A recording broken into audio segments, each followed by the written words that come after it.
Il primo passo per la realizzazione del Parco delle Mura di San Benedetto nell'area dell'ex Prandina sarà la chiusura di via Orsini, strada ad alta percorrenza ad un unico senso di marcia. Per fare ciò via Volturno e via Milazzo torneranno a doppio senso di marcia. Il progetto per l'apertura su entrambi i sensi del traffico partirà a breve. Riusciamo a mantenere anche la corsia preferenziale per gli autobus, quindi un'operazione che non solo è forte dal punto di vista della sostenibilità e dell'ambiente, perché va a guadagnare uno spazio per un grande parco in prossimità del centro, ma manteniamo anche gli asset di mobilità sostenibile. Gli autobus avranno la loro corsia preferenziale.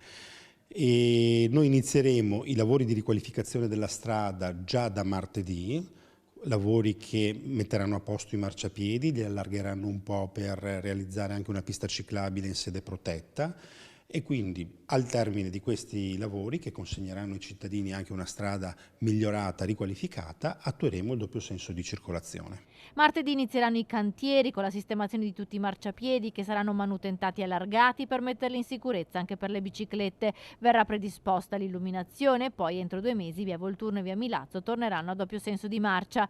Per il primo periodo di rodaggio resterà comunque aperta al traffico anche via Orsini, che poi sarà inglobata nel nuovo parco. Il cambio di viabilità della circonvallazione però comporterà l'abbattimento di 4 platani a ridosso della rotonda di Corso Milano.